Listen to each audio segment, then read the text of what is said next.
La France perdra toutes ses colonies et même l'Algérie. C'est fait. Année d'inondation, année de sécheresse, année de sang. 3 années consécutives au cours desquelles des catastrophes naturelles vont s'enchaîner et elles précéderont les grandes guerres annoncées pour demain. Nous sommes dans une année de sécheresse et cette prophétie me frappe par son actualité. Elle a été publiée dans ce livre écrit par Gilles Lamère, publié aux éditions Résiac, La Vierge en pleurs de Bordeaux, les prophéties de Marie Mémin que je vous avais présentées en vidéo il y a quelques mois. S'il y a eu beaucoup d'inondations l'année dernière, si la sécheresse est d'actualité cette année, est-ce que 2027 sera l'année de sang annoncée par les prophéties de Marie Mémin? Eh bien, Dieu seul le sait, restons prudents. Et cette sécheresse annoncée par les prophéties de Marie Mémin fait partie de tous les mots bibliques annoncés comme devant introduire la grande tribulation. Alors comment ne pas faire le lien avec l'actualité, avec ces feux spectaculaires dans le sud de la France? Il suffit d'écouter le témoignage émouvant de ce viticulteur dans le sud-ouest de la France qui a même vu ses vignes brûler, comme on le voit sur ces images. C'est dire à quel point nous sommes vraiment entrés dans toute cette désolation annoncée par les prophéties de Marie-Julie Janis. Preuve à l'appui, écoutez bien. Il y a un tracteur qui a été brûlé, il y a un chapiteau qui a été brûlé, mon stock d'années de foin qui a été brûlé. J'ai eu des aides qui m'amènent un peu de foin pour les animaux là. On a pu rapatrier un peu d'eau pour les bêtes, hein. Mais bon, c'est compliqué. Vous l'avez compris, nous sommes bien arrivés à une époque dangereuse, preuve à l'appui avec une prophétie de Mélanie Calva que je vous avais présentée dans mon livre Comment survivre au chaos.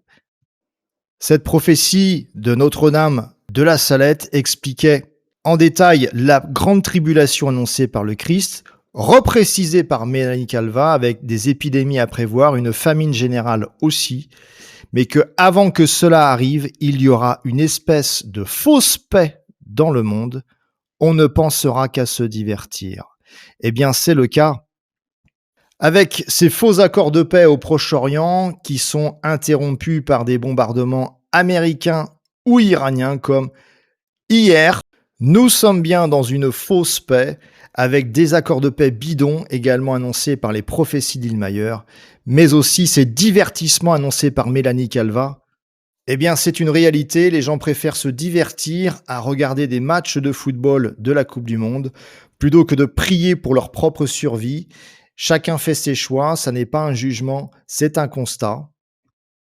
Et le résultat final devrait être la guerre civile, tout d'abord en France et ailleurs, mais aussi la Troisième Guerre mondiale, annoncée par tant de prophéties entre la Russie d'un côté, l'Europe et les États-Unis de l'autre. Alors je vous parle régulièrement de l'invasion russe annoncée par les prophéties, qui doit arriver par l'Est. Je vous parle un peu moins souvent de l'invasion islamique annoncée par le sud de la France, et pourtant un nouveau signe vient de sous-entendre que cela est possible. Écoutez bien. Il s'agit d'une émission sur RMC avec André Berkoff qui a interviewé Xavier Driancourt, un spécialiste de l'Algérie. Écoutez bien. Et cette logique ira en tout cas au moins jusqu'en 2027. Bien Après, sûr. bon, on verra bien. Il y avait un article extraordinaire dans un journal algérien dimanche. Il se trouve que j'étais avec Boualem Sansal, un salon du livre. Ouais. Un article, le deuxième en quelques jours, dans la presse algérienne, disant que, dans le fond, si la France, en 2027, faisait un mauvais choix, Ouais. l'Algérie se réservait le droit d'intervenir au nom du droit d'ingérence et d'envoyer son armée en France. Ah, carrément. Carrément. Écrit comme ça. C'est écrit comme ça. Je vous l'enverrai si vous voulez. Ah oui, oui, ça m'intéresse. C'est extraordinaire. Ah, nous sommes Je prêts à n'ai envoyer jamais vu l'armée. cela. Oui. Et le journaliste, ou le pseudo-journaliste, parce que c'est un militaire déguisé en journaliste, disait que la constitution algérienne a été modifiée, ce qui est vrai, pour permettre à l'armée algérienne d'intervenir à l'étranger. Intéressant. Alors qu'une doctrine depuis 62, c'était que l'armée algérienne n'intervenait jamais à l'étranger. Ça va être eux le devoir d'ingérence. Mais là, voilà, c'est ça. mais ils le disent carrément, le devoir d'ingérence pour protéger les Algériens de France. Ah, ouais. Ah oui, s'ils sont persécutés. Qui sont persécutés par un pouvoir néofasciste, réactionnaire, Exactement. etc. Mais c'est extraordinaire. Vous avez bien entendu, si les Français ne votent pas bien, si éventuellement le Rassemblement national avec la nouvelle candidature de Marine Le Pen venait à gagner les élections présidentielles, eh bien quel sera le comportement des très nombreux Algériens en France, ou plutôt les Franco-Algériens? Je vous laisse imaginer ce qui peut arriver si les sondages qui donnent gagnant le Rassemblement national en 2027 devaient accéder à l'Élysée. Alors, il y a déjà une alerte sérieuse qui s'est produite il y a 2 jours dans ce magasin Lidl qui a mis en vente des climatiseurs à prix cassé en pleine canicule. Bagarre générale dans le magasin, vraiment des images qui sont déplorables. Et ces images, juste pour des climatiseurs, montrent ce qui peut arriver en cas de victoire du Rassemblement national en 2027 au présidentiel. Et pourtant, selon les prophéties dignes de confiance, Marine Le Pen n'accédera jamais, je dis bien jamais, à l'Élysée. Ça n'est pas possible, aucun élément prophétique sérieux ne l'annonce. Jamais, jamais, jamais. Et donc, il faut imaginer un autre scénario qui a été annoncé par les prophéties qui sont actuellement en train de s'accomplir. Je pense notamment, on vient de le voir, à ces nouvelles douloureuses d'Angleterre, de Perse et de Jérusalem, annoncées par les prophéties de Marie-Julie Jahenny. C'est en cours, puisqu'il y a 4 semaines seulement, il y a encore eu des émeutes au Royaume-Uni suite à l'égorgement d'un individu dans la rue par un immigré soudanais. On voit à quel point les tensions sont vraiment palpables au Royaume-Uni, puisqu'il y a aussi beaucoup de manifestations anti-immigration. Et c'est de plus en plus compliqué de vous montrer des images qui le justifient. Signe aussi que la censure s'accélère. Preuve à l'appui avec les révélations de ce youtubeur que je confirme à titre personnel. Écoutez bien.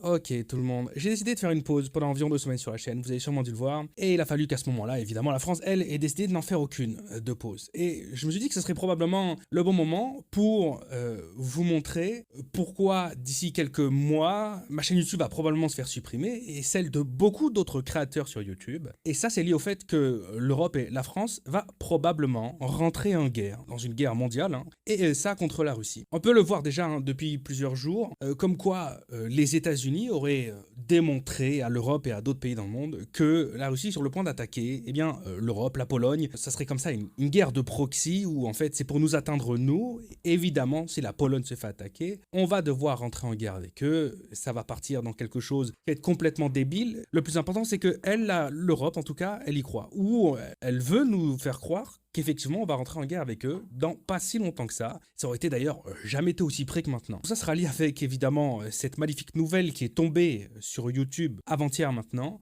YouTube lui-même d'ailleurs nous a envoyé des messages à nous les créateurs. Alors d'abord ceux qui tout simplement habitent en Angleterre, mais ça va comme ça s'étendre dans beaucoup d'autres pays. L'Angleterre, le gouvernement anglais a décidé qu'il était temps qu'il gère lui-même et qu'il ait la main totale en fait, l'emprise totale et les boutons de pouvoir piloter ce qu'il souhaite dans l'algorithme de YouTube. Et le problème, évidemment, il est beaucoup plus important que ce que là, vous pourriez croire. Je vais vous expliquer ça. C'est une véritable singerie qui est en train de se dérouler. YouTube a déjà donné un petit peu les moyens au gouvernement des pays de piloter à petite échelle son algorithme et de pouvoir agir sur les créateurs de YouTube. Mais encore une fois, de façon unique, en fait. C'est-à-dire qu'on a les preuves parce que YouTube France était obligé de communiquer, ils étaient sous serment, etc. Et ils avaient annoncé que effectivement, la France, elle a la main sur les chaînes YouTube françaises, mais pas les chaînes YouTube à l'international. Et elle peut décider si oui ou non un créateur de contenu sur YouTube peut sortir une vidéo, peut faire des vues ou ne pas en faire. Mais elle n'a pas un contrôle total de l'intégralité de l'algorithme YouTube France. Vous avez bien compris, les gouvernements bientôt pourront avoir un pouvoir sur des chaînes YouTube. Ce n'est plus qu'une question de semaines, voire peut-être une question de quelques jours. Voilà pourquoi je vous demande humblement de vous abonner rapidement à ma chaîne YouTube si ça n'est pas fait et d'activer la cloche pour recevoir mes prochaines vidéos. D'ailleurs, dans ma vidéo de dimanche prochain, je reviendrai sur le désastre agricole actuellement provoqué par la canicule, avec une surmortalité dans les élevages de plus de 1200% à certains endroits, selon des équarrisseurs.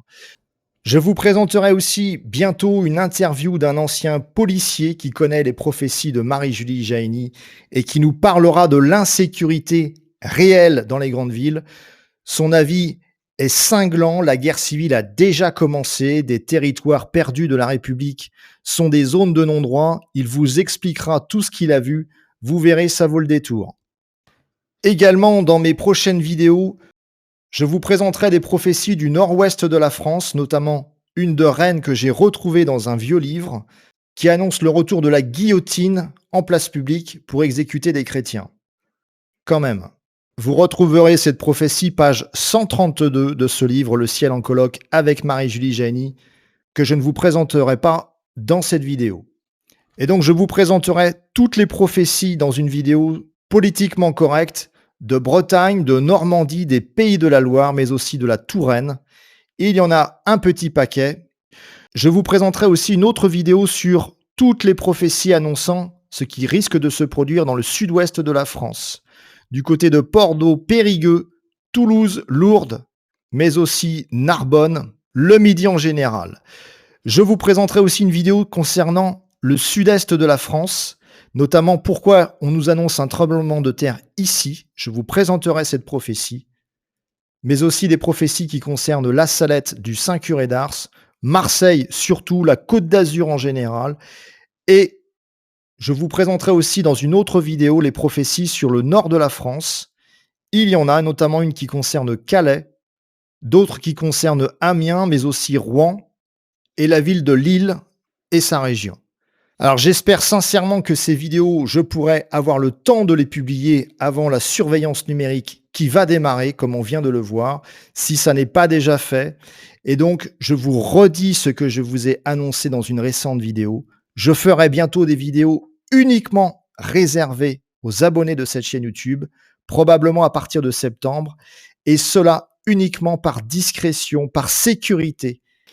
Voilà pourquoi j'ai créé une revue pour vous aider à prendre les bonnes décisions en découvrant maintenant des centaines de prophéties. Fini les informations de mon réseau d'entraide. C'est trop tard, ça devient beaucoup trop dangereux.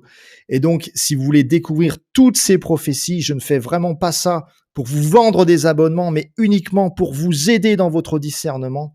Eh bien, si vous désirez vous abonner à ma revue, vous m'envoyez un mail à lesamidejoseph@orange.fr, lesamidejoseph@orange.fr. L'objectif de ma revue est de vous aider à prendre les bonnes décisions avant qu'il ne soit trop tard. Ayez tout simplement un peu de discernement. Comme en 1940, n'attendez pas que la guerre éclate pour vous préparer au pire. Au contraire, vous devez agir aujourd'hui pour secourir vos proches demain. Et cela passe d'abord par les bonnes informations, grâce aux prophéties dignes de confiance et à leurs très nombreux conseils que je vous présente dans ma revue. Cette revue vise à vous aider à adopter une attitude responsable afin de vous éviter de vivre le sort des millions de Français jetés sur les routes de l'Exode en 1940. Ne vivez pas la même chose avec les bombardements russes, vous aurez très peu de chances de vous en sortir. Je termine cette vidéo par une annonce, c'est un pèlerinage qui aura lieu sur le tombeau de Père Matteo d'Agnone en Italie, là où des exorcismes avaient lieu fréquemment, réalisé par le Père Cipriano de Meo, exorciste que vous venez de voir, qui avait remarqué l'extraordinaire pouvoir d'intercession de Père Matteo d'Agnone, ici en représentation. C'est un pèlerinage que je vous propose sur le tombeau de Père Matteo d'Agnone. Alors pour vous donner un aperçu géographique, c'est situé à peu près dans le sud de l'Italie, dans la région des Pouilles, au nord de Naples, pas très loin de San Giovanni Rotondo qui est à 1 heure à droite, où Saint Padre Pio a vécu une grande partie de sa vie. Vous voyez, San Giovanni Rotondo est ici, et le tombeau de Père Matteo d'Agnone est ici, à Serra Capriola.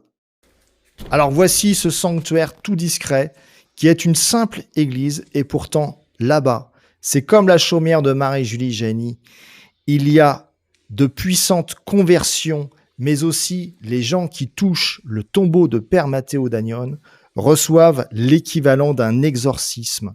Je l'ai vu de mes propres yeux, j'ai fait ce pèlerinage en 2023 avec Patrizia Cataneo. Et vous verrez dans cette église l'image, la statue, de Padre Pio qui a vécu 2 ans là-bas, comme par hasard. Lui aussi était un capucin comme le Père Matteo d'Agnone. Et sur ce tombeau, vous allez voir le mystère des photos collées. Je vous donne une preuve avec cette photo qui reste inexplicablement collée au cours d'un récent pèlerinage organisé par Patrizia Cataneo. Il n'y a pas de trucage, pas de colle, et non. Preuve à l'appui, dans ce livre, écrit par Patrizia Cataneo, donc la responsable de ce pèlerinage, Un exorciste chez vous, paru récemment aux éditions Résiac et qui connaît un succès fulgurant. Vous pouvez le commander directement sur le site internet des éditions Résiac. Vous saurez à qui vous avez affaire en allant sur le tombeau de ce futur saint de l'Église catholique, ni plus ni moins.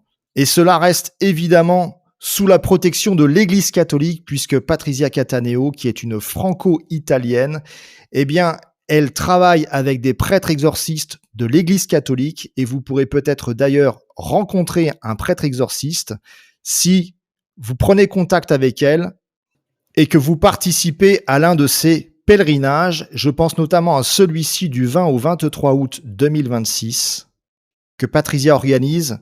Et donc, si ça vous intéresse de vivre cette expérience hors du commun, de toucher le tombeau de Père Matteo d'Agnone avec vos mains, ou de laisser des photos de vos proches sur le tombeau, que vous suspectez d'avoir un problème spirituel, d'être tourmenté par le démon, eh bien, vous envoyez un mail à Patrizia Cataneo à info@jesusguérit.com. Elle vous donnera tous les détails pour participer à ce pèlerinage au mois d'août, mais aussi à d'autres pèlerinages qui auront lieu en fin d'année, notamment du 29 octobre au 1er novembre ou du 19 au 22 novembre. Patrizia Cataneo n'est pas n'importe qui, je l'avais interviewée à 2 reprises. Elle travaille dans le ministère d'exorcisme de l'Église catholique en Italie, ce ministère de délivrance où il se passe énormément de choses qu'on ne peut plus vous dévoiler. Et comme Marie-Julie Jahenny l'avait annoncé, il y a de plus en plus d'âmes obsédées et possédées par le démon. Et donc, à vous de vous prendre en main ou d'aider vos proches suspectés d'être tourmentés par le démon. Alors, je profite de cette vidéo au début des vacances pour vous inviter à aller, pourquoi pas, faire un pèlerinage dans les nombreux sanctuaires catholiques de France. Il y en a probablement un près de chez vous, ou près de là où vous allez aller si vous partez en vacances en France. Et plus particulièrement, si vous avez la bonne idée d'aller visiter la Bretagne durant cet été, l'incontournable visite du sanctuaire de la Fraudet à Blain, situé entre Nantes et Rennes, s'impose. Si vous voulez chercher des grâces en ce temps de miséricorde qui va bientôt se terminer et devenir le temps de justice, allez à la Fraudet, près de Blain, entre Nantes et Rennes. Je vous conseille également d'aller visiter le sanctuaire de Kérésinen en Bretagne, un sanctuaire très discret où Jeanne-Louise Ramonet a vécu. Allez prier dans ce sanctuaire béni par la Sainte Vierge Marie. De grâce, si vous le pouvez, allez réciter le rosaire à 15h tous les jours avec les 3 dernières religieuses là-bas qui tiennent encore la force de la prière à plusieurs. Quand 2 ou 3 seront réunis en mon nom, je serai là au milieu d'eux, disait le Christ dans les évangiles. Eh bien, allez rejoindre ces religieuses, allez prier là-bas, demandez les grâces pour vous, pour vos familles, tant que cela est encore possible. Autre conseil, si vous allez en Bretagne cet été, une visite s'impose à Plogoff, un tout petit village près de la pointe du Rhin ici. Vous allez voir, c'est un lieu absolument magnifique, un lieu où il y aura un miracle éclatant selon les prophéties de Sœur Marie du Christ Roi. Et donc, avant que ce miracle n'ait lieu, allez vous recueillir sur la tombe de Sœur Olive d'Anzé, Sœur Marie du Christ Roi en religion. Vous verrez, il y a déjà des témoignages de grâce, il suffit de regarder ces ex-voto, ces témoignages de guérison. Allez-y tant que vous pouvez le faire, car peut-être que l'année prochaine, vous ne pourrez plus vous déplacer. Dieu seul le sait. Et si vous allez dans le Morbihan, l'inévitable tombe de Mère Yvonne Aimée de Malétroit, ici, dans le petit village de Malétroit. Mère Yvonne Aimée de Malétroit est une grande sainte du XXe siècle, dont la cause est actuellement à l'étude par le Vatican. Elle a été décorée par le général de Gaulle. Elle a été élevée à la Légion d'honneur par les autorités françaises après la guerre, grâce à son rôle de grande résistante. Elle avait les stigmates du Christ, le don de bilocation, bref, allez vous recueillir sur sa tombe, vous ne serez pas déçus. Dernière proposition, elle est située près de Cholet, dans le petit sanctuaire de Loublande, en Deux-Sèvres, vraiment au croisement de la Vendée, du Poitou et du Maine-et-Loire. Ici à Loublande, il y a l'histoire cachée de Claire Ferchaud. Alors voici Claire Ferchaud en photo. Elle a rencontré le président de la Troisième République, Raymond Poincaré. Son histoire a commencé, faire publier le Sacré-Cœur de Jésus sur le drapeau français en pleine Première Guerre mondiale, refusé par Raymond Poincaré. Et elle avait dit, eh bien, nous gagnerons la guerre, mais par une petite victoire, au lieu d'une grande victoire annoncée par le Christ. C'est grâce aux Américains, effectivement, que nous avons gagné la Première Guerre mondiale. Et elle avait dit, la paix est en sursis. Elle avait annoncé aussi que tant que les hommes ne se convertiront pas, il n'y aura jamais de paix. Et si vous êtes disponible le 3 et 4 octobre 2026, eh bien pourquoi pas aller faire un pèlerinage là-bas, dans ce sanctuaire discret, en visitant la maison natale de Claire Ferchaud, dans cette petite ferme des Rainfilières, pas très loin de Cholet. Vous pourrez aussi connaître sa vie héroïque, visiter la petite chapelle de la Garde, nichée en pleine campagne, et y déposer vos prières. Pour terminer cette vidéo, je vous confie dans vos prières plusieurs personnes. C'est une famille très éprouvée. Je vous confie la mamie qui s'appelle Florence, ses deux filles, Margot et Anaïs, et enfin ses deux petits-enfants, Ethan et Mathéo. La Sainte Vierge Marie comprendra pourquoi ils ont besoin de prière. Au nom du Père et du Fils et du Saint-Esprit, Amen. Je vous salue Marie, pleine de grâce. Le Seigneur est avec vous. Vous êtes bénie entre toutes les femmes, et Jésus, le fruit de vos entrailles, est béni. Sainte Marie, Mère de Dieu, priez pour nous pauvres pécheurs, maintenant et à l'heure de notre mort. Amen. Que le Seigneur vous bénisse et vous protège. Amen.